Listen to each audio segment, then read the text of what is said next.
अच्छा एस्टिमेशन का भी था। हाँ ये बताना किसी को कौन सा बेटा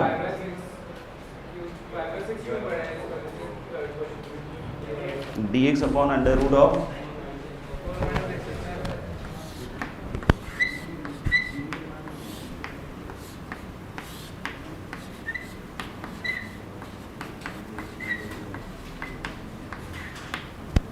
यही बोल रहा ना। हाँ तो मेरे ख्याल से ऑब्वियस है वैसे तो। हाँ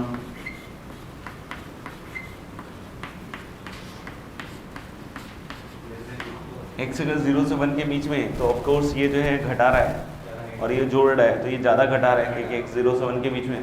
तो अगर ज़्यादा घटाएगा तो क्वांटिटी हमेशा रूट 4 से तो क्या होगी, छोटी, यानी कि रूट 4 से छोटा। और इधर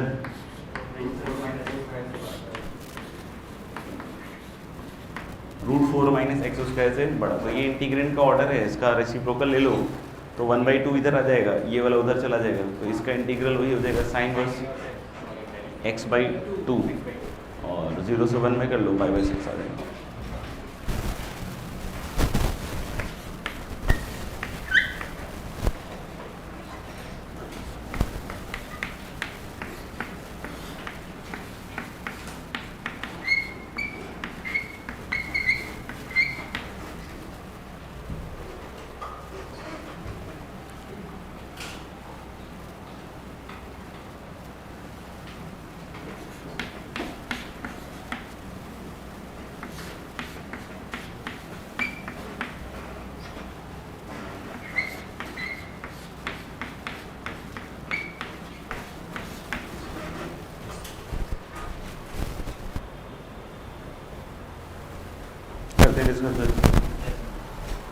जैसे कि साइन क्यूब एक्स दिख रहे हैं तो मेरे ख्याल से 0 से π/2 में ही रहेगा, तो 0 से 1 के बीच में ही।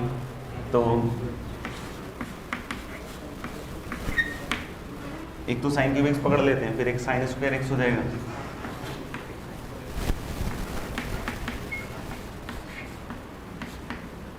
इसका पावर ज़्यादा होगा वो क्वांटिटी छोटी हो जाएगी नहीं, और फिर साइन की बात इसलिए लिख रहे हैं क्योंकि इसको याद मतलब इंटीग्रेट करने में भी सही रहेगा। माइनस करोगे तो मेरे ख्याल से ये उल्टा हो जाएगा इनइक्वालिटी, ठीक है ना। फिर 1 जोड़ोगे तो भी सेम चीज़ ही रहेगा, ठीक है ना।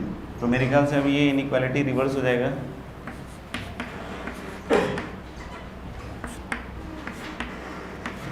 तो फिर क्या करना है, इसका square root.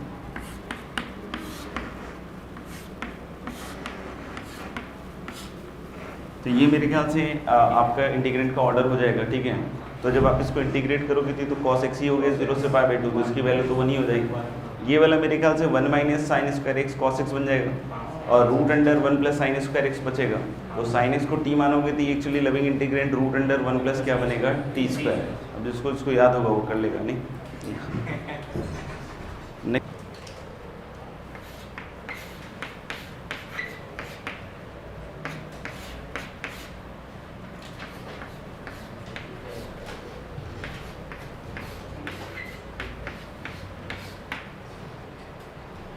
given that f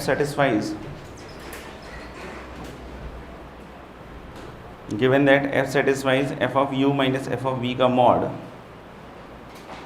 less than equal to modulus of u minus v,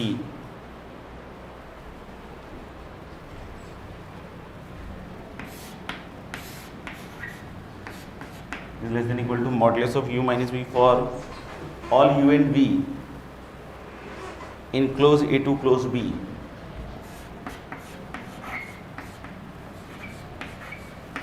For all u and v in close A to close B, then prove that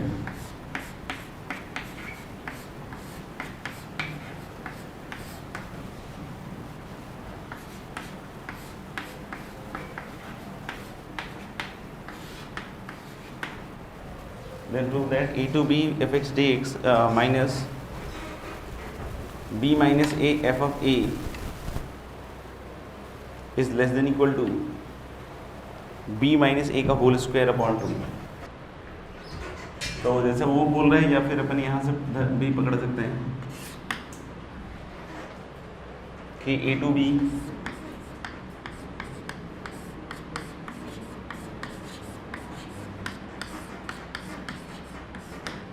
F of ए, और ये जो b माइनस ए है इसको लिख सकते हैं हम लोग a to b f x d x, sorry a to b d x.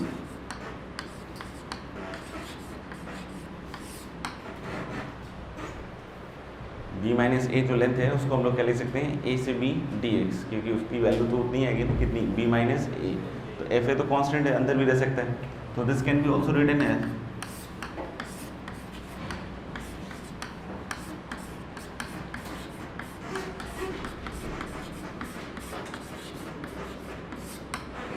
ठीक है। यहाँ तक तो क्लियर है। और उसके बाद वही आपने पढ़ाया था तो आपने पढ़ाया था के हिसाब से क्या होगा,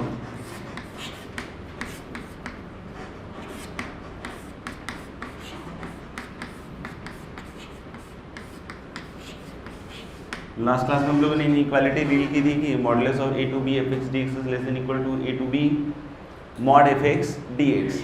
फर्दर अभी ये जो क्वेश्चन में कहानी बोल रहा है उसके हिसाब से this is further less than equal to,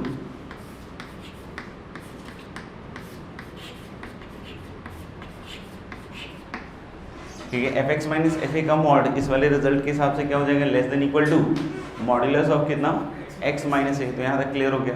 अब नेक्स्ट चीज समझ में आ रहा होगा कि एक्स ए से बड़ा है तो इसका इंटीग्रल मतलब एक्स माइनस ए का, तो that is x minus a का होल स्क्वायर अपॉन 2, तो वो कितना जाएगा। तो एक तो इस तरीके से सोच ही सकते हैं, दूसरा हम इसकी ग्राफ की फील ले सकते हैं। ग्राफ में देख सकते हो क्या कि अगर इसको डिवाइड करके u अप्रोचिंग v कर दो, नहीं तो अगर इसको डिवाइड करके लिखें हम, ये पॉजिटिव पॉइंट के लिए डिवाइड कर सकते हो,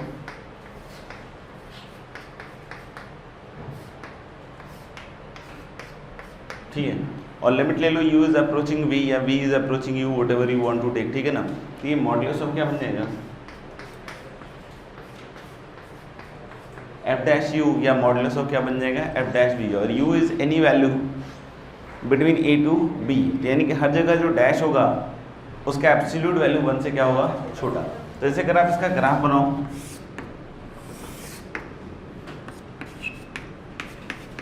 ये a से b का लेंथ हो गया, मान लो कि a पे फंक्शन की कोई वैल्यू होगी, कहीं होगी नहीं, तो जैसे अगर आप देखो, ठीक है ना, ये लेंथ कितना है b माइनस ए, तो अगर हम मैक्सिमम इसके 1 से के स्पीड से भी चले, तो अगर ये x में b माइनस ए का चेंज है तो y में भी मैक्सिमम चेंज कितना आ सकता है, b माइनस ए। नहीं समझ में आया, y में मैक्सिमम चेंज कितना आ सकता है, b माइनस ए। लेकिन अगर स्लोप कहीं भी 1 से छोटा हुआ, नहीं या 1 हुआ, ऐसे करके अगर चल रहा है, ठीक है ना, मतलब -1 से 1 के बीच में स्लोप हुआ, तो पॉइंट अगर यहाँ से निकल रहा है, मतलब यहाँ से वैल्यू का फंक्शन वैल्यू चालू हो रही है, तो अगर 1 से कहीं भी बीच में स्लोप छोटा हो गया, ठीक है ना, तो वो इस हाइट पे तो नहीं पहुँच पाएगा, वो किसी हाइट पे पहुँचेगा जो इस हाइट से क्या होगा, नीचे। समझ में आ रहा होगा मेरे ख्याल में। तो अगर उससे नीचे कोई हाइट पे आता है, मान लो यहाँ आता है, तो ये वाला जो पार्ट है उसको देख लो ध्यान से, उसका मतलब हो जाएगा कि ये जो इसके नीचे का एरिया है वो है a to b f x d x, नहीं, और minus b minus a into f a करोगे तो ये हट जाएगा, यानी कि integral a to b f x d x minus b minus a into f a जो लिखा हुआ था ये वाला, ये कौन सा एरिया हो गया, ये वाला एरिया हो गया यहाँ से, नहीं। तो जब भी आप बात करोगे इस एरिया की, तो ये इस ट्रायंगल के एरिया से क्या हो, हमेशा छोटा, तो this is b minus a, this is also b minus a, तो that is less than equal to half b minus a का होल स्क्वायर। तो वहाँ से भी देख के बोल सकते हैं।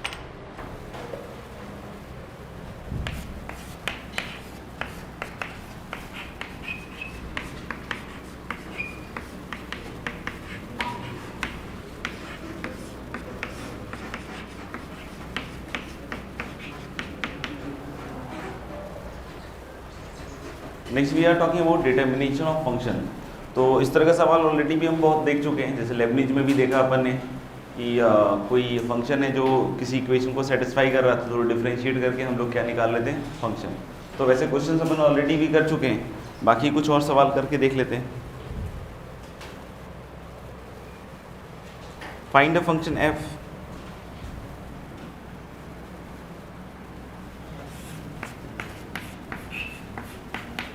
find a function f continuous for all x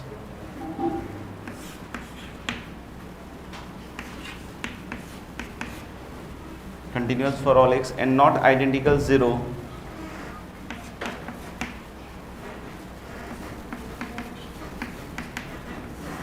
and not identically 0 for all x and not identically 0 for all x such that f square x equal to integral 0 से x such that f square x equals integral 0 to x ft sin t upon 2 plus cos t dt. Can I discuss? मेरे ख्याल से of course ये integrate तो कोई नहीं करेगा, या देख लो कर सकता तो कर ले भाई, क्योंकि f अपन को अंदर पता नहीं है तो दोनों साइड क्या करना पड़ेगा आपको, डिफरेंशिएट. तो डिफरेंशिएट करोगे तो इतना आएगा 2fx into F dash x और इधर आ जाएगा लेबनिज लगाकर एफ एक्स साइन एक्स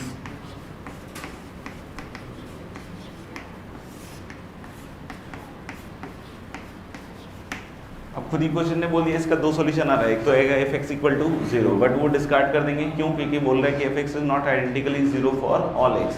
तो मेरे ख्याल से एक एफ एक्स इक्वल टू 0 वाला सॉल्यूशन डिस्कार्ड हो गया. अब जो बचा है ये इंटीग्रेट करने के लायक है, तो हम लोग इसको इंटीग्रेट करेंगे तो कितना आएगा 2fx और इधर मेरे ख्याल से इसको t मानोगे शायद तो ऊपर माइनस आएगा नहीं. हाँ तो मेरे ख्याल से माइनस का आएगा तो माइनस एक आएगा ln और प्लस क्या आएगा c. ये कॉन्स्टेंट ऑफ इंटीग्रेशन लगाना पड़ेगा. कुछ बच्चे यही खुश हो जाते हैं c लिख के, बाकी यहाँ से हम लोग बोलेंगे एक फंक्शन वैल्यू भी निकाल सकते हैं हम. x इक्वल टू 0 रख दो, f0 क्या आ जाएगा 0. तो जब f0 0 आ जाएगा तो c की वैल्यू भी क्या आ जाएगी ln3 सॉरी कितना आ जाएगा ln3. तो मेरे ख्याल से fx वही आएगा जो बोल रहे हो, हाफ ln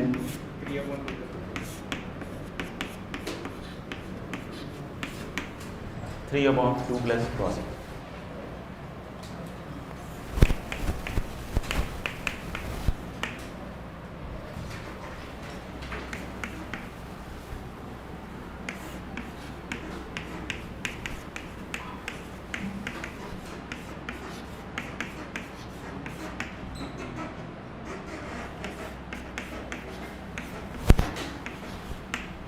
लिख लिया उधर. Next question is f x equals x plus integral 0 से pi by 2 sine x plus y f y d y where x and y are independent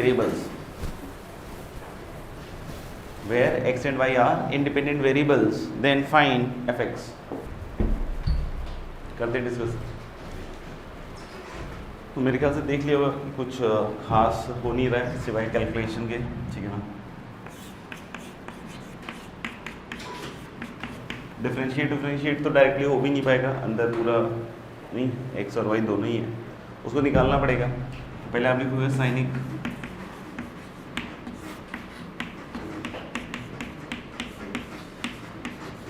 cos Y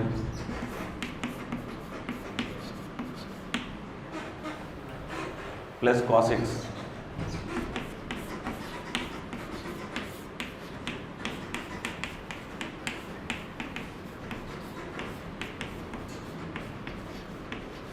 तो ये सब इंटीग्रेट होने के लिए एफ वाई चाहिए और एफ वाई पता नहीं है, वही निकालना है नहीं.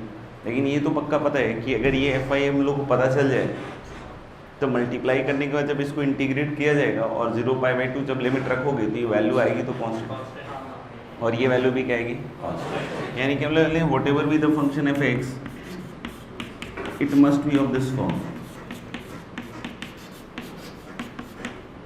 और प्लस नहीं पक्का. तो अब चाहो तो इसी का यूज़ कर सकते हो. जैसे एक बार मान लो इसको cos x से मल्टीप्लाई करके इंटीग्रेट कर दो 0 से पाई बाई 2 इसका इंटीग्रल आएगा, या फिर तुम चाहो तो इसको पकड़ लेना सीधा ही. a इक्वल टू क्या था 0 से पाई बाई 2 नहीं, a इक्वल टू क्या था 0 से pi by 2 cos y f y d y नहीं, और एफ एक्स अगर ये है तो एफ वाई कितना हो जाएगा y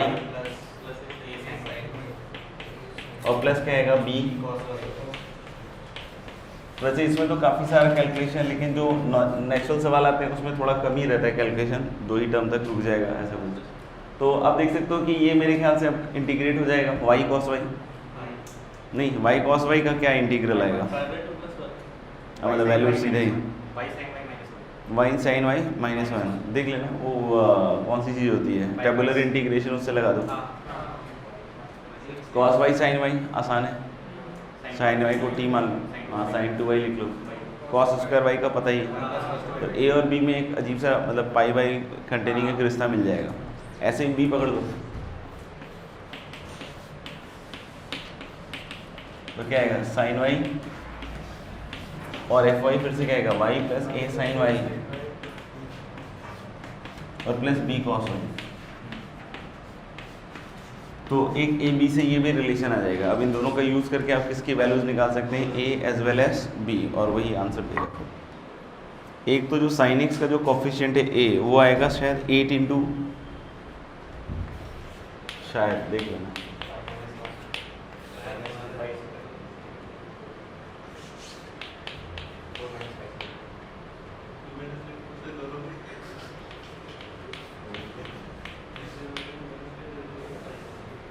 शायद ये सही आंसर है, बाकी चेक कर लेते हो घर पे। हाँ सीधा गलत है ए प्लस बी 0 कैसे आ जाएगा, लिख लिया, लिख लिया। तो आगे बढ़ते हैं, नेक्स्ट हेडिंग लिखिएगा रिडक्शन फॉर्मूला। रिडक्शन फॉर्मूला तो इंडेफिनिट में हम लोगों ने रिडक्शन फॉर्मूला कुछ करके देखा था, ट्रिग्नोमेट्रिक वाला, ठीक है ना। तो ऑलरेडी हम वैसे तो बेसिक कॉन्सेप्ट समझ गए हैं कि रिडक्शन फॉर्मूला में क्या किया जाता है, ठीक है, बट डेफिनेट इंटीग्रल को कैसे इन्वॉल्व करके सवाल पूछा जा सकता है उस पर अपन बात कर रहे हैं हम, ठीक है। तो कुछ रिडक्शन फॉर्मूला है, कुछ खुद से डेवलप करने की कोशिश करूँ। पहला है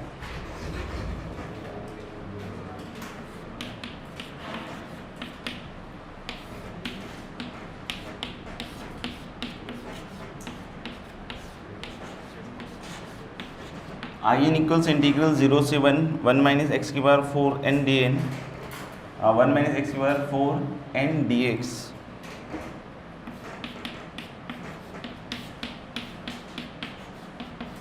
Then prove that in upon in minus 1 equals 4n upon 4n plus 1। तो देख सकते हो in और in माइनस 1 मतलब यहाँ पे n की जगह n माइनस 1 टाइप का आएगा।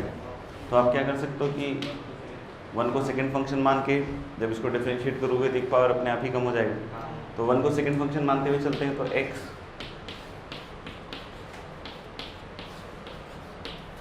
ठीक है, और 0 से 1 चेक कर लेने के बाद माइनस 0 से 1 इसका इंटीग्रल x आएगा, उसको बाद में लिख रहा हूँ, पहले उसको डिफरेंशिएट कर देते हैं। तो n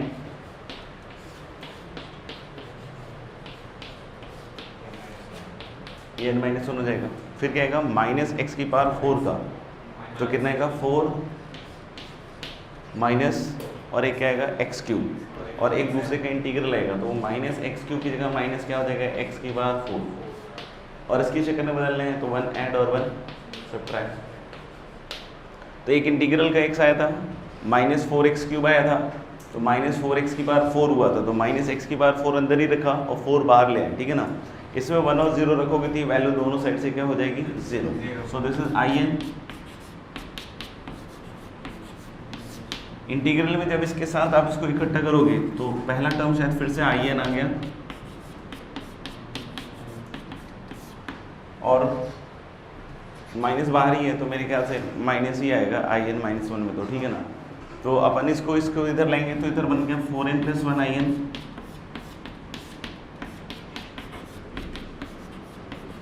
इक्वल्स 4n कितना जाएगा आई एन माइनस 1, डिवाइड कर लो, मेरे ख्याल से आ जाएगा। नेक्स्ट वही वाला है जो अभी थोड़ी देर पहले डिस्कस कर रहे थे।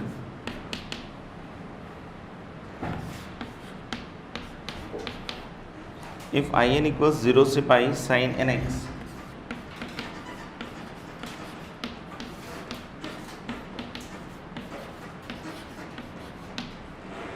Upon sine x d x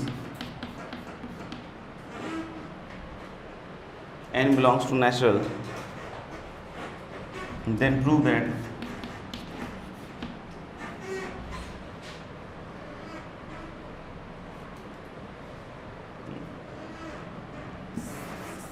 की जगह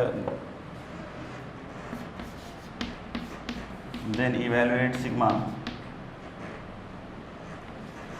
I2k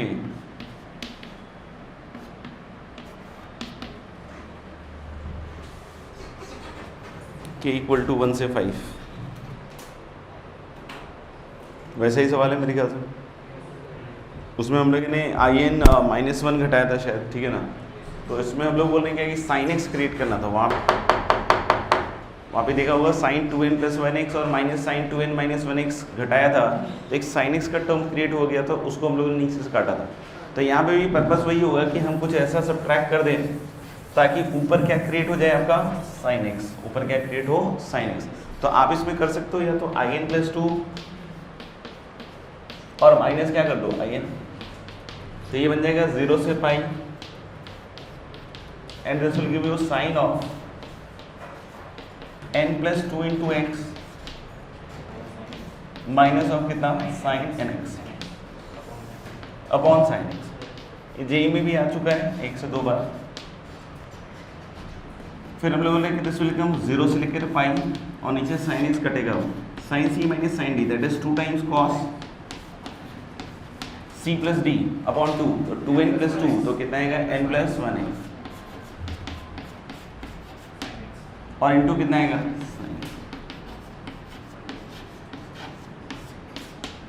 नहीं। अब cos n + 1 का इंटीग्रल लिखोगे तो अभी से साइन n + 1x, पाई पे भी 0 होगा, 0 पे भी 0 होगा, तो अल्टीमेटली क्या आएगा 0। That means IN + 2 is IN।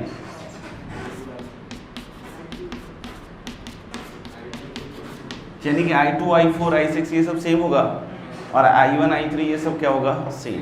तो जैसे अगर आपको ऑड वाला का निकालना है तो इनको 1 ही रख लो, तो this is going to be what pi. और इवन वाले में अगर साइन 2x लिखोगे तो 2 sin x cos x, तो मेरे ख्याल से साइन x कट ही जाएगा, तो cos x का फिर से वही माइनस साइन x, तो पाई और 0 रखोगे तो फिर से क्या बन जाएगा 0। तो इवन वाले सारे 0 होंगे और ऑड वाले सारे पाई।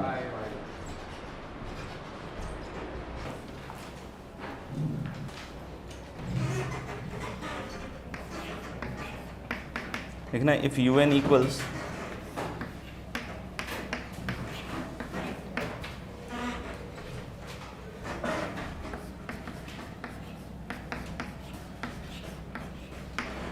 if UN equals integral 0 to 1 x की बार n tan inverse x dx, then prove that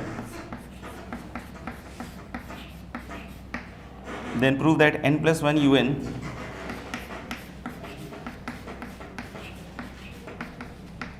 plus n - 1 UN - 2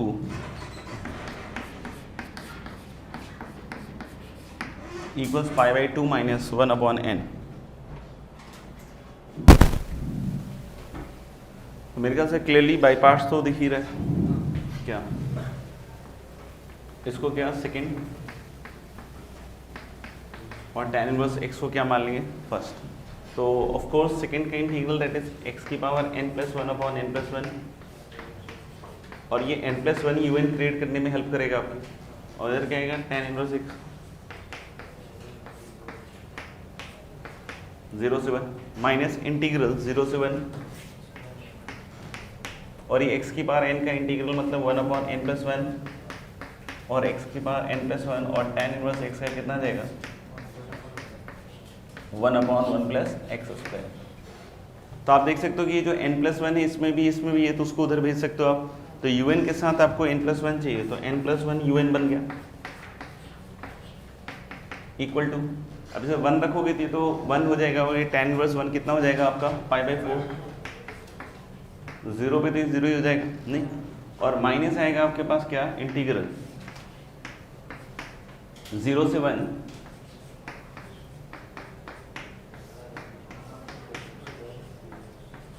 ये बन जाएगा। अब अगर आप देखोगे तो ये जो सेकंड वाला है n - 1 UN - 2 है, तो हम लोग क्या कर रहे हैं कि यहाँ पे n की जगह n - 2 रख देते हैं, n की जगह n-2 रखोगे तो ये कितना बनेगा n-1, और सेकंड टर्म क्या आ जाएगा इसका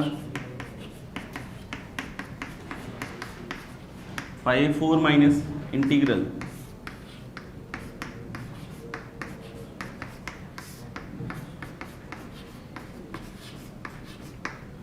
ये आ जाएगा, और दोनों को क्या कह रहा है ऐड करने के लिए, तो क्या बन जाएगा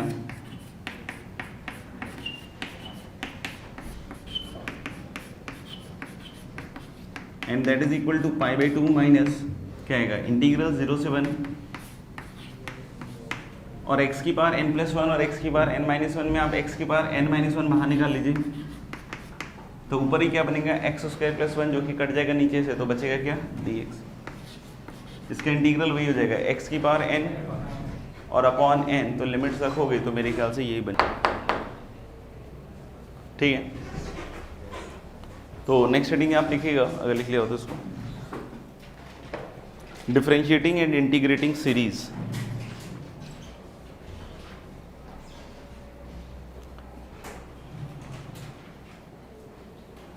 मतलब ऐसा आएगा नहीं कि आप इस सीरीज को डिफरेंशिएट या इंटीग्रेट करें, मतलब सवाल कुछ और ही रहेगा। सवाल रहेगा क्या कि एक सीरीज का सम निकालो आप, नहीं कोई एक सीरीज दे देगा और उसका क्या निकालना है सम।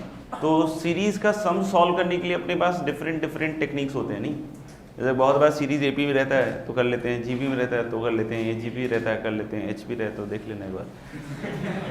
फिर बहुत बार क्या होता है कि हम डिफरेंस ऑफ 2 टर्म्स में लिख के भी सीरीज सॉल्व करते हैं, नहीं।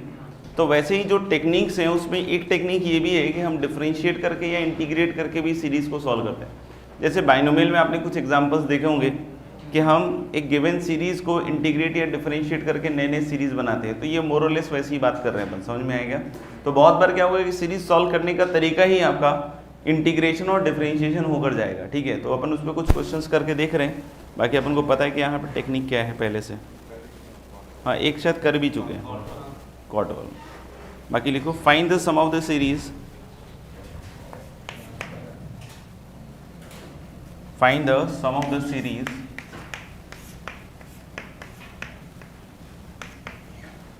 x² अपॉन 1 × 2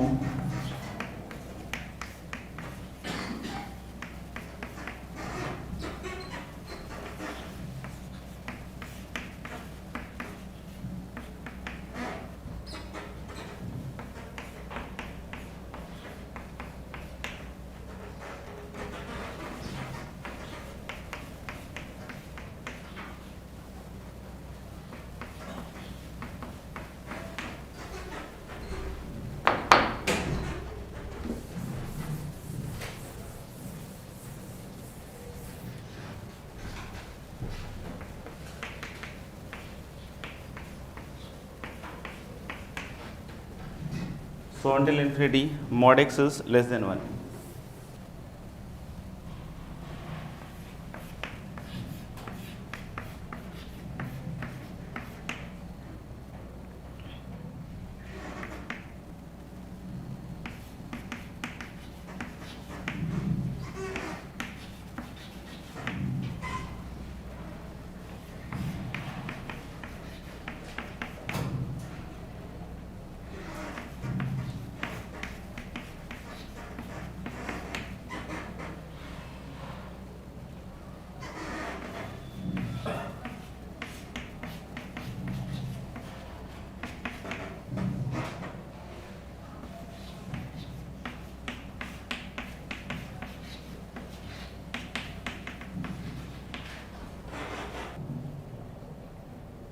पहले वाले में देखोगे आप तो पहले सीरीज को सॉल्व करना है। वैसे तो पहले ये तुम्हारे दिमाग में आना चाहिए कि there is one more technique की हम डिफरेंशिएट या इंटीग्रेट करके भी सीरीज सॉल्व करते हैं, ठीक है ना। तो अब जब भी हम किसी सीरीज को अप्रोच करेंगे तो एक नज़रिया अपना ये भी होना चाहिए। तो देख रहे हो कि अगर मैं इस सीरीज को इंटीग्रेट कर दूँ तो एक नया सवाल बन जाएगा, करके देख लो। तो यानी कि हम लोग बोले इंटीग्रेट करके नया सवाल तो बनाना नहीं है, नहीं हम लोग इसको सॉल्व करना है। तो हम लोग बोल रहे हैं कि इसको कुछ भी मान लो, fx मान लो इसको। तो अगर हम इसको fx मान लें तो डिफरेंशिएट करते हैं अगर मान लो इसको, तो आप देख सकते हो कि एक नोट सीरीज में कन्वर्ट हो जाएगा। तो f' देखोगे तो कितना आएगा x/1 x² अपॉन 2 -1। तो हमारा काम भी यही होता है कि हम डिफ्रेंशिएट करके एक नोन सीरीज तक ले जाएं। जैसे ये सीरीज हम लोग को पता है, लेकिन लग रहा है किसी को नहीं ये भी सीरीज नहीं पता है, तो उसको एक बार और डिफ्रेंशिएट कर लो, उसके बाद जो आएगा वो तो पता ही होगा पक्का। तो डबल डैश निकालोगे तो 1 - x + x² and so on. ये दिख रहा है क्लियरली जीपी, और मॉड x 1 से छोटा है, तो ऑब्वियस आते है कि इसका सम कितना आएगा 1/। तो हम लोग का काम भी यही होता है क्या कि हम डिफरेंशिएट या इंटीग्रेट करके एक नोन सीरीज तक जाएं, उस नोन सीरीज को इवैल्यूएट करें, और जो प्रोसेस पहले किया था उसका ठीक रिवर्स प्रोसेस कर दें। जैसे भी डिफरेंशिएट कर रहे हैं तो अब हमको 2 बार क्या करना पड़ेगा, इंटीग्रेट। तो 2 बार डिफरेंशिएट करने के बाद जब इसको पहली बार इंटीग्रेट करोगे तो f' और इसका ln 1 + x प्लस c लिखना ना भूलें। हाँ, ऑब्वियस बात है यहाँ पे c 0 आ जाएगा। आप देख सकते हो x को अगर एग्जैक्ट 0 रखोगे आप तो एवरी टर्म इज एग्जैक्ट 0, तो ऐड हो रहा है, सब्ट्रैक्ट हो रहा है, कुछ भी हो रहा है तो 0 ही है, तो 0 ही आएगा, ठीक है ना। तो f' 0 = 0, तो यहाँ से c की वैल्यू क्या आ जाएगी 0। आप चाहें तो यहाँ पे डायरेक्टली इसको पहचान सकते थे कि this f' is what, expansion of ln 1 + x। फिर से आप इसको इंटीग्रेट करोगे तो fx आ जाएगा, और इसका इंटीग्रल क्या आएगा 1 + x ln 1 + x minus x + k। फिर से k is where, constant of integration नहीं, तो हम लोग बोले फिर से x को 0 रखो, तो f0 इधर आएगा, f0 भी 0 होगा, ये वाला भी मुझे लग रहा है 0 और ये वाला भी 0, तो k की वैल्यू भी क्या आ जाएगी 0। तो that gives you what, fx as 1 + x ln 1 + x minus कितना x।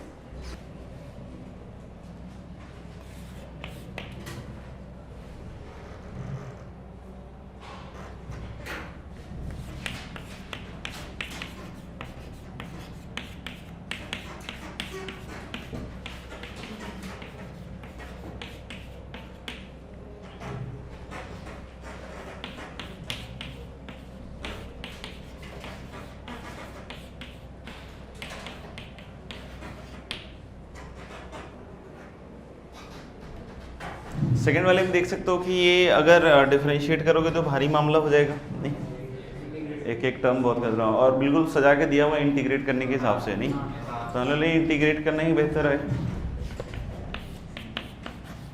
तो इसको fx मान लेते हैं, और इसको जब इंटीग्रेट करोगे तो इंटीग्रल fx dx पहला वाला बनेगा ln 1 + x, फिर ln 1 + x²,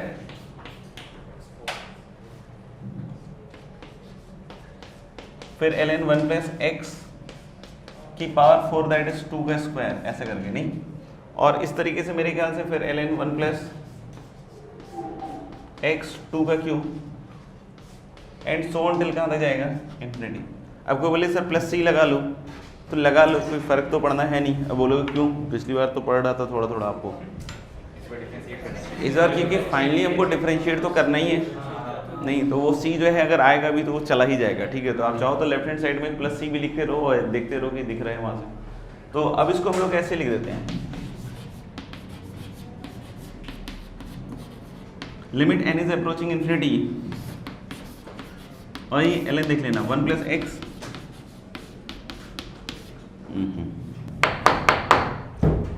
ये प्रोडक्ट में आता जाएगा, ठीक है ना। ये समझ में आ रहा है क्या कर रहे हैं, ln ऐड कर रहे हैं सब, ठीक है ना। तो कितना आएगा पहला, फिर कितना आएगा 1 + x², फिर आएगा 1 + x 2³ ऐसे आएगा, नहीं और ऐसे करते करते कहाँ आ जाएगा 1 + x 2 की पावर शायद n-1। अब बोलोगे n-1 कैसे, इन्फिनिटी था, तो मैंने उसको nth टर्म पे तोड़ दिया, नहीं समझ में आया, और n को किधर ले गए हम, इन्फिनिटी। तो अब हम लोग को अगर ये वाला स्ट्रक्चर याद हो, मतलब जिनको है, ठीक है ना, उसको पता है कि 1 - x से क्या करते हैं, multiply divide, and after multiplying divided by this 1 - x, उसके बाद ऊपर देख सकते हो कि मल्टीप्लाई होता जाएगा, मतलब 0 तो ठीक है, मतलब ये देखते हो कि मल्टीप्लाई करते जाओगे तो 1 - x 2 की पावर n आ जाएगा, चेक कर लो एक बार, क्योंकि ये बनेगा 1 - x², फिर वो से मल्टीप्लाई होगा 1 - x हाँ की पावर 4, एक बीच में शायद मैंने मिस कर दिया है, फिर वो ऐसे पावर बढ़ता जाएगा और लास्ट में 1 - x 2 की पावर क्या हो जाएगा n, मॉड x 1 से छोटा दिया हुआ है, और n कहाँ जा रहा है, इन्फिनिटी। तो अगर मॉड x 1 से छोटा n इन्फिनिटी तो ये कहाँ चला जाएगा आपका 0। तो यानी कि दिस इज माइनस ऑफ, अब दोनों साइड क्या कर दो, डिफरेंशिएट, तो प्लस c भी जो होगा वो गायब हो जाएगा और fx मेरे ख्याल से 1/1 माइनस x ऐसे ही आएगा ना। तो इसकी वैल्यू आ जाएगी 1/1 माइनस x।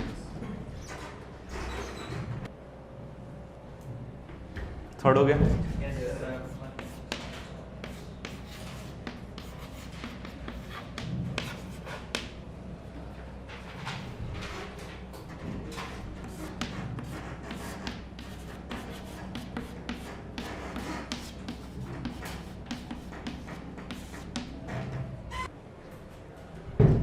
थर्ड वाला भी जैसे देखोगे आप तो डिफरेंशिएट करने के बाद फिर से एक नया सीरीज दिखेगा आपको, इंटीग्रेट करने के बाद भी दिखेगा लेकिन वो नोन सीरीज दिखेगा आपको। मतलब ऐसा नहीं कि इंटीग्रेट करके सीरीज नहीं दिखेगा, डिफरेंशिएट करके एक और अच्छा सीरीज दिखेगा नहीं, उसको सॉल्व करने के लिए 2 बार इंटीग्रेट करना पड़ेगा। तो इसको जब अपन इंटीग्रेट करेंगे तो इंटीग्रल fx dx, और इसका जब इंटीग्रल लिखोगे हाफ tan x बाई 2 का, तो हाफ नीचे भी आएगा एक, तो हाफ से हाफ कट जाएगा, तो ln sec x बाई 2 नहीं। फिर उसके बाद सेकेंड वाला जो होगा उसमें भी आप देखोगे तो हाफ स्क्वायर नीचे डिवाइड होगा, तो एक्चुअली वो कट भी जाएगा, तो ln secant x upon 2 square. अब इसको भी मैं चाह रहा था कि n पे रोक कर और फिर n को किधर ले जाएं, इन्फिनिटी, तो इस तरीके से चलता जाएगा टिल इन्फिनिटी, ठीक है ना। तो इसको हम लोग दोबारा से क्या लिख सकते हैं, limit n is approaching infinity,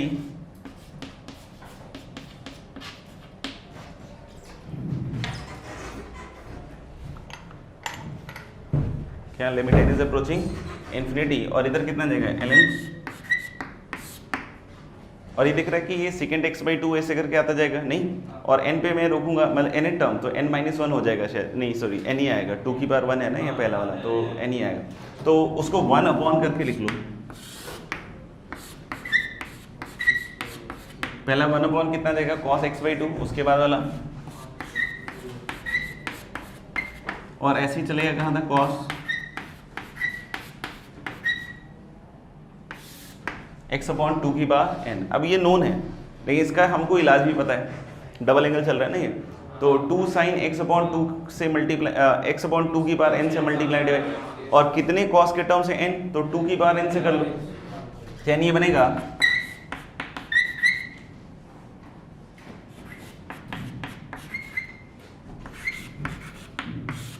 और ऊपर देखना क्या बोला था अभी मैंने, 2 की power n sine of the smallest angle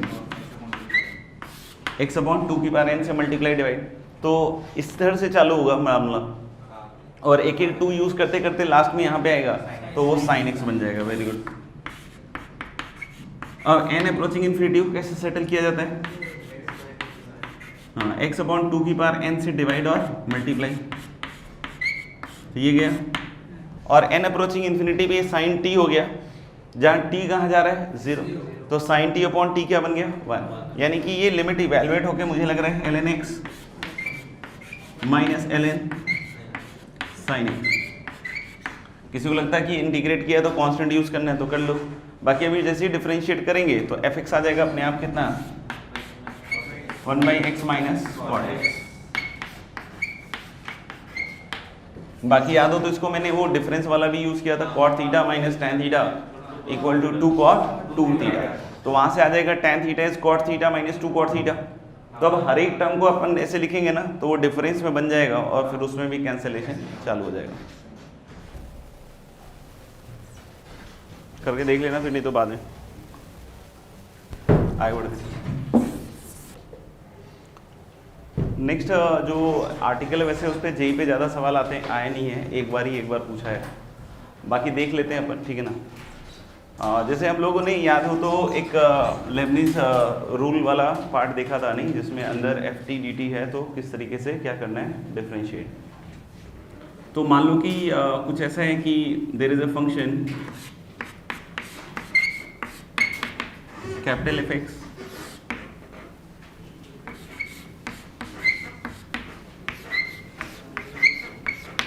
G x to H x, ठीक है ना, और अंदर मान लो कि x और t दोनों का फंक्शन है, और इंटीग्रेट किसके रेस्पेक्ट में हो रहा है, अगेन वही टी के रेस्पेक्ट में, और अंदर किसका फंक्शन है, एक्स का भी है और टी का भी है। तो जैसे मैंने जो चीज़ें बताई हैं अपन कोशिश करें कि उन्हीं को यूज़ करके काम चला ले, बेहतर है, ठीक है ना। अभी हम लोग देखने वाले हैं कि how we can differentiate this. नहीं, इसको अगर डायरेक्टली डिफरेंशिएट करना हो तो किस तरीके से डिफरेंशिएट कर सकते हैं। एक्चुअली अगर आप इसको डायरेक्टली भी डिफरेंशिएट करना चाहें तो करने के लिए कर सकते हो, लेकिन ये मत एक्सपेक्ट करना है कि उसको डायरेक्टली डिफरेंशिएट करने से तुम्हारा मेथड आसान हो जाएगा, कम समय में हो जाएगा, ऐसा कुछ ये रूल गारंटी नहीं करता है। हाँ, अगर ऐसा फंक्शन है तो कैसे डिफरेंशिएट करना है उसकी बात कर सकते हैं, समझ में आएगा। तो जैसे अगर इसका कोई डिफरेंशिएशन करना चाहता है, ठीक है, तो this is going to be integral gx to hx, मतलब फॉर्मूला यूज करना है तो that is at your own risk, ठीक है ना।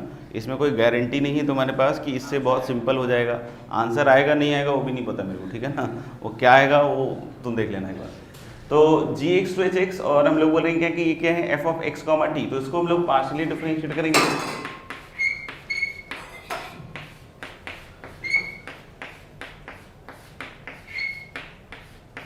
With respect to x। नहीं, कैपिटल F डैश x क्या है, फॉर्मूला बता रहा हूँ पहले, ठीक है ना। इंटीग्रल कहाँ से कहाँ तक, gx टू hx, और इंटीग्रेंट को किसके रेस्पेक्ट में डिफरेंशिएट किया हम लोगों ने, विथ रिस्पेक्ट टू x, समझ में आएगा। प्लस वही वाला काम, क्या अब उसको इंटीग्रेंट को ऊपर वाले के साथ कंपोज करो तो क्या बनेगा, f of x comma hx, नहीं सुना, f of x comma hx into कितना आएगा, अपर लिमिट का, that is h dash x minus, फिर से इसको लोअर लिमिट के साथ कंपोज करो तो कितना आएगा, f of x comma hx gx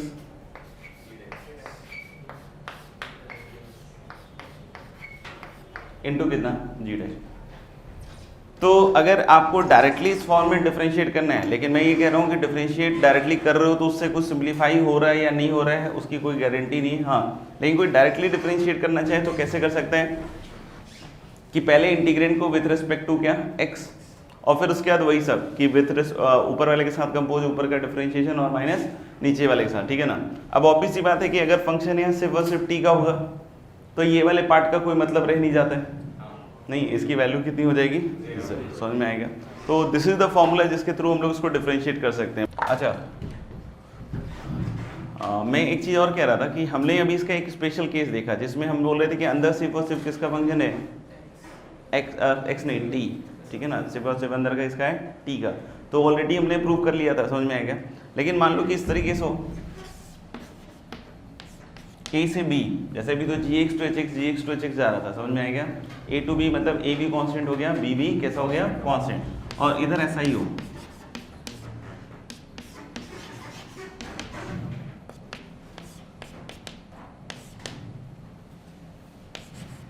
ऐसा, मतलब समझ में आ गया कि एक स्पेशल केस हमने देखा जब अंदर सिर्फ t का फंक्शन हो, नहीं, इसका एक स्पेशल केस ऑलरेडी देख चुके हैं, ठीक है ना। अब दूसरा स्पेशल केस बोल रहे हैं कि ऊपर नीचे जो लिमिट है वो कांस्टेंट है और अंदर x और t दोनों का फंक्शन है, दोनों किसका फंक्शन है, x और t का। तो हम लोग बोल रहे हैं कि इसको हम लोग फिर से अप्लाई कर सकते हैं कि f dash x equal to, नहीं, this will be simply what, a to b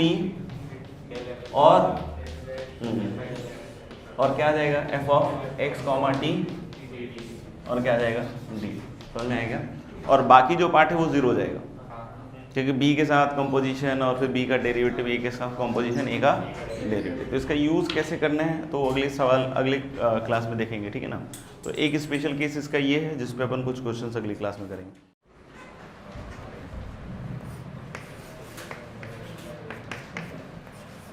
n equal to 1 से कहा, इन्फिनिटी तक था ना,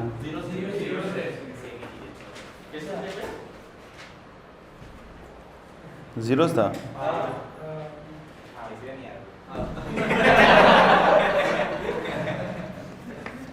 मैंने कहा गया जीरो से ही होगा।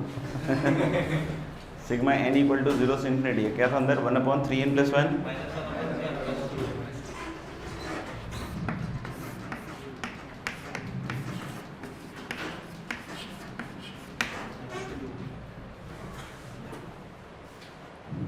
One upon 3n + 1।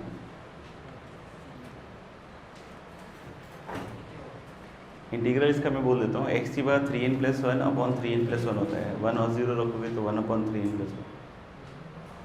अभी विश्वास नहीं हो रहा है?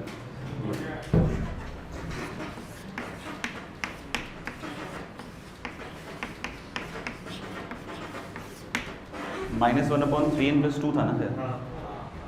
तो इंटीग्रल 0 से 1 एक्स की बार 3n+1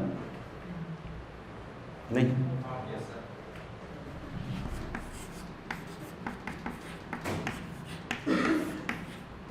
0 से 1, और ये क्या बन जाएगा, एक्स की बार 3n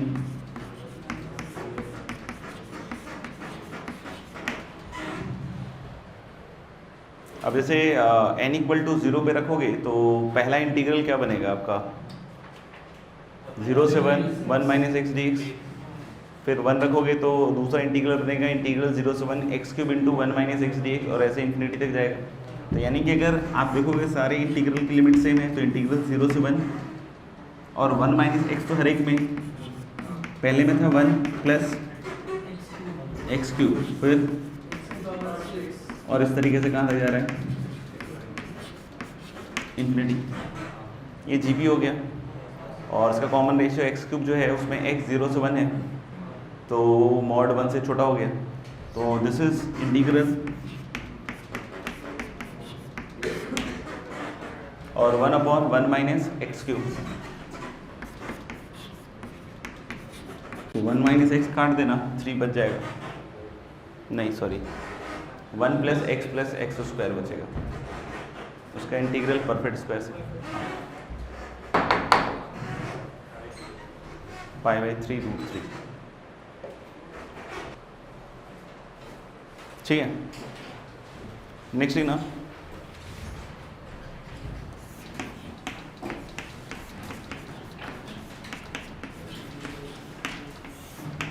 next you have to find integral 0 से 1 tan inverse ax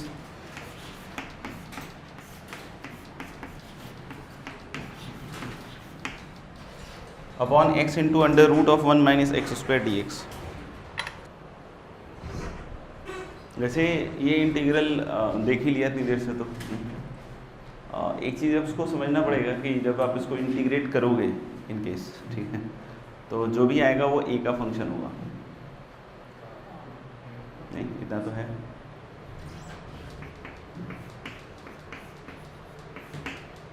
आइए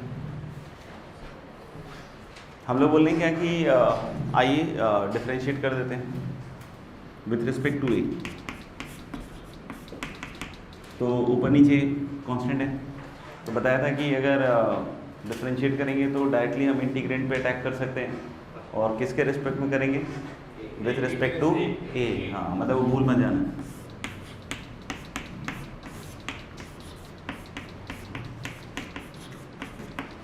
और tan इनवर्स ax का derivative with respect to a,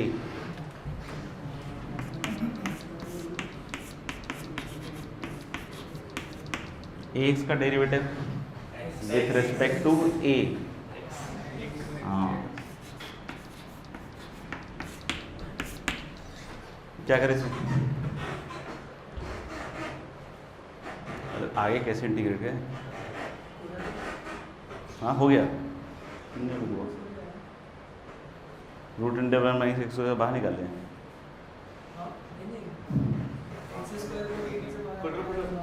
हाँ या तो हम x² को बाहर निकाल लें या फिर x को sin थीटा, तो x को sin थीटा रखोगे, cos थीटा नीचे आएगा ऊपर आएगा, समझ में आ रहा है, ऊपर क्यों आएगा, dx वाला हो गया, और d theta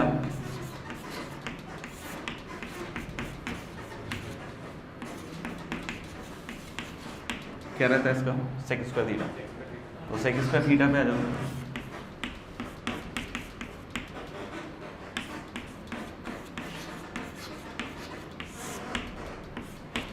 one plus tan² theta इसको लिख लिया, तो कितना आएगा 1 + a², ठीक है ना, और ये मेरे ख्याल से वही हो गया √1 + a² का होल स्क्वायर। तो इसको अगर आप समझ में आ रहा है ना क्या बोले जा रहा हूँ, तो tan थीटा को फिर से t मानोगे तो dt/1 + समथिंग t², तो tan इनवर्स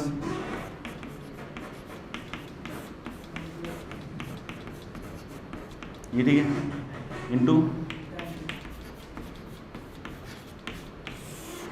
नीचे भी आएगा क्या,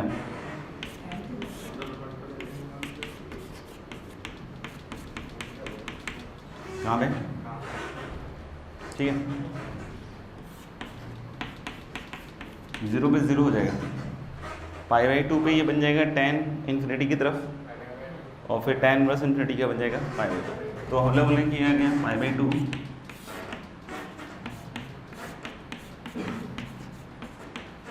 समझ में, ये आंसर नहीं है, ये I' है, इंटीग्रेट करना पड़ेगा।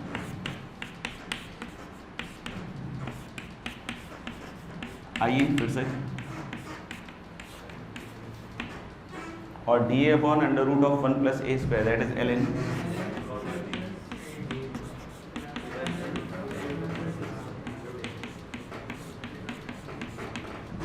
सी लगाना बहुत ज़रूरी है क्योंकि इनडेफिनेट कर रहे हैं।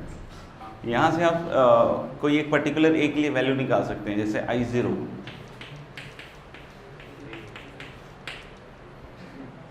0, तो I0 0 है तो I0 यहाँ लगा दो, तो C कितना हो जाएगा, तो the integral will be what π/2 ln a + √a² + 1।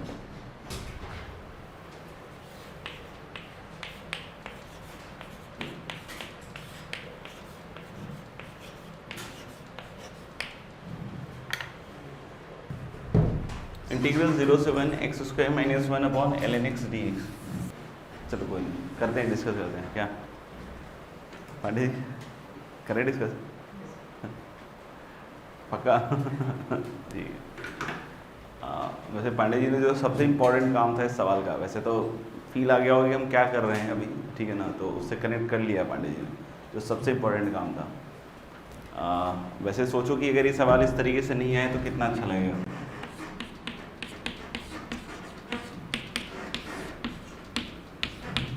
बोले भाई I A कहाँ ये,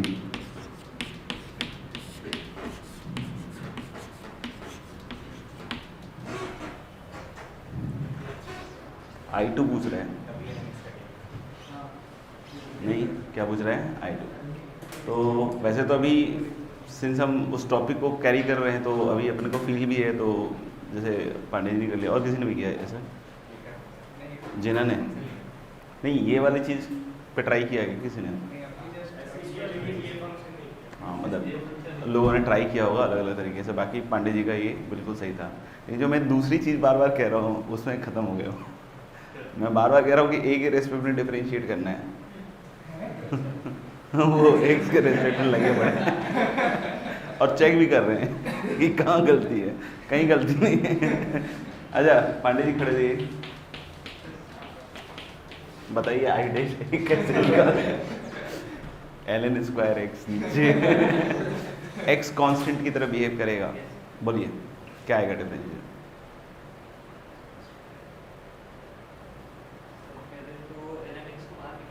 वेरी गुड, काश आपने ऐसे किया होता।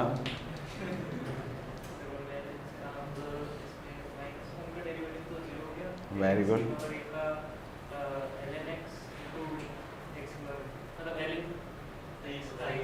एक मिनट यार बोलने तो दे उसको, बेचारा कितना डरा हुआ है। देखिए पांडे जी ये आया है कुल मिला के तो बस आपने देखो कितना लिखा है, इसलिए मैं बोला था मेडिटेशन करो, पगलाए हुए हो अब इसका इंटीग्रल कर पाएंगे क्या तो x की पावर a+1 और a जो है वो 2 है, तो मेरे ख्याल से लिमिट तो आ ही जाएगा क्या 1/a+1। तो जो IA है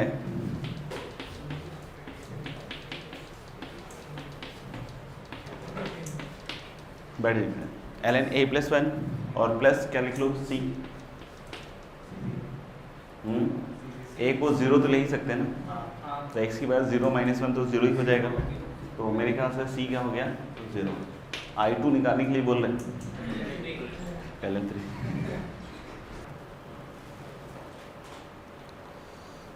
आगे क्या है कि वैसे तो ऑलमोस्ट हाँ एक चीज़ बच गया था वो फॉर्मूला,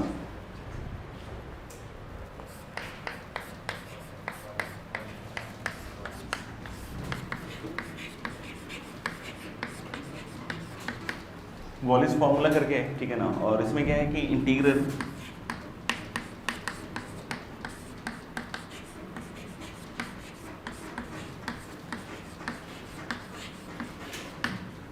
तो ऐसे इसकी बहुत ज़्यादा छानबीन नहीं आएगी, ज़्यादा आएगा तो इस तरह का कोई भी एक इंटीग्रल आपको इवेलुएट करने के लिए आ सकता है, ठीक है। बाकी आप नॉर्मल तरीके से भी सॉल्व कर लोगे मुझे पता है, ठीक है। लेकिन अगर अपन को थोड़ा समय बचाना हो तो अपन ये जो वॉलिस फॉर्मूला है उसका यूज़ कर सकते हैं। ध्यान रखेंगे इंटीग्रल कहाँ से कहाँ तक है, 0 से π/2 और m और n दोनों होल नंबर्स हैं। m और n कैसे, दोनों होल नंबर्स। तो इसमें देखना जो फॉर्मूला है याद रखने के हिसाब से बता रहा हूँ, ठीक है। तो बस अपन को याद रखना है, याद रखने के हिसाब से ध्यान रखना कि ये जो ऊपर एक m के लिए सीरीज होगा और एक n के लिए सीरीज होगा। जो m के लिए सीरीज होगा वो m से एक कम से चालू होगा, मतलब कहाँ से चालू होगा, m-1, और फिर 2-2 करके घटेगा। याद रखने का क्या तरीका रहेगा आपका कि ऊपर एक m के लिए भी सीरीज है और एक किसके लिए, n के लिए भी है। m के लिए जो होगा उसमें क्या होगा कि m-1 से चालू होगा और 2-2 कम होता जाएगा। और ऐसा करते करते जब भी 2 मिल जाए तो रुक जाओ, या फिर 1 मिल जाए तो रुक जाओ। तो अभी से बात है m-1 अगर इवन हुआ और 2 घटेगा तो कहाँ पे रुकेगा, 2 पे। और अगर m-1 ऑड हुआ तो कहाँ रुकेगा, 1 पे। समझ में आ गया। इस तरीके से दूसरा क्या है, सेम m की जगह अब n रिप्लेस कर लो वर्ड, ठीक है। तो फिर से कहाँ चालू हुआ, n से। तो n-1, n-3 और टिल फिर से वही 2 या 1 पे। और डिनोमिनेटर में कहाँ चालू होगा, इन दोनों के सम से, दैट इज m+n। और फिर से वही 2 घटाओ, दैट इज m+n-2 और टिल कहाँ तक, फिर से कहाँ, 2 और 1। And this whole thing multiplied by k, this whole thing multiplied by what, k। जहाँ k के लिए क्या कह रहे हैं कि दिस इज π/2 इफ m and n both are even and otherwise it is 1। Proof में इसके फिर से डबल इंटीग्रल का भी यूज़ है, बहुत सारी चीज़ों का यूज़ है, तो वो प्रूफ अपन नहीं देख रहे हैं, अपन सिर्फ इस फॉर्मूले को एज इट इज़ याद रखेंगे। अपन ने पहले लिख लो, पहले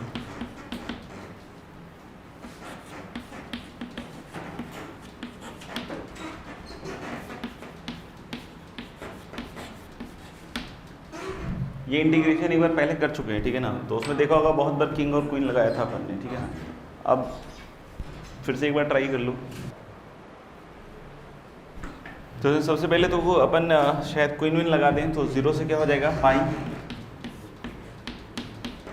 और फिर उसके बाद this thing plus 2π minus this, तो 2π माइनस x होगा तो ये 2π हो जाएगा शायद। और क्या आएगा, साइन की पावर 4x इंटू कॉस की पावर 6x। तो उसके बाद याद हो तो कि हम लोग 0 से फिर इसको π/2 में कन्वर्ट किया होगा, फिर से एक बार क्वीन लगा के। फिर इसके आगे भी हमने बहुत सारे सिंप्लीफिकेशन किए थे कि पहले अपन इसमें फिर से एक बार क्वीन लगाएं और फिर जोड़ें, तो फिर साइन की पावर 4 कॉस की पावर 4 बनेगा, तो वो काफ़ी उसके आगे लेंदी गया था, ठीक है ना। अब हम लोग डायरेक्टली चाहें तो इस फॉर्मूले को यूज़ कर सकते हैं, तो 4π और इस 0 से π/2 वाले फॉर्मूले ले आए, तो 4 से कहाँ चालू होगा, 3 देन 1 स्टॉप नहीं, फिर उसके बाद कहाँ चालू होगा, 6 की जगह 5 3 1 स्टॉप, और नीचे कहाँ चालू होगा, 10 से, तो कितना आएगा, 10 6 4 2 स्टॉप और इनटू π/2। तो आप मेरे ख्याल से करके देख लो, एक तो 4 चला ही जाएगा शायद, और ये 3